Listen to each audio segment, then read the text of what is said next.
Starting in 1958, in this church that became the second largest church of the Sabbath-Keeping group, all the way into the early 1970s, Infiltration by Jesuits, Freemasons, and I knew one in St. Louis, Missouri, who sat on the board of 2 banks, owned a hardware store.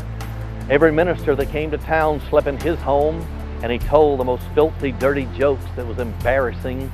You knew he didn't have the Spirit of God, but he had money, so they accepted him. They compromised with the truth. And then Illuminati members caused the gradual takeover of that great church that was witnessing to the world and taught much good. And so that after a period of time, today it has been turned into a part of paganism's mystery Babylon the Great.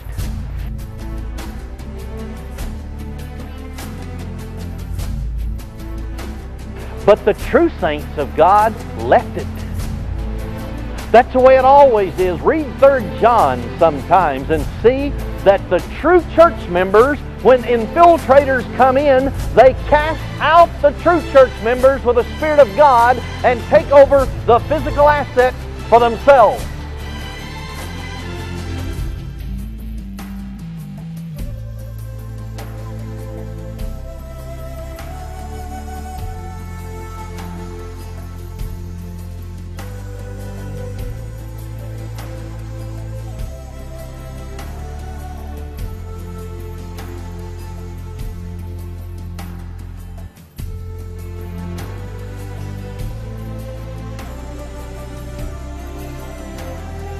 When infiltrators come in, they cast out the true church members with the Spirit of God and take over the physical assets for themselves. Then they preach their doctrines of paganism and Satan's lies. And the true Christians must leave, because the flesh and spirituality can't go together. Like oil and water does not mix. Once again, they've been infiltrated into the top positions.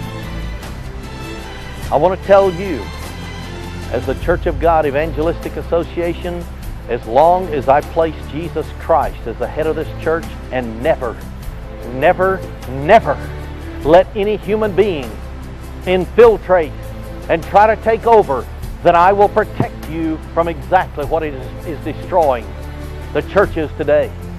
I know what's going on. God has given me that knowledge and that understanding. And He's given me a great understanding of Satan and his tactics and his demons. And I can spot them. And there are other people in this room that can spot people when they come in and have demons attached to them and create confusion all around. And if we are watching, as Jesus Christ said, He will protect us from these things. But if we let these people come in secret and take over the physical assets and cast us out, woe be and shame be to us, because we, of all people, should know. And that has been used in the churches of God today.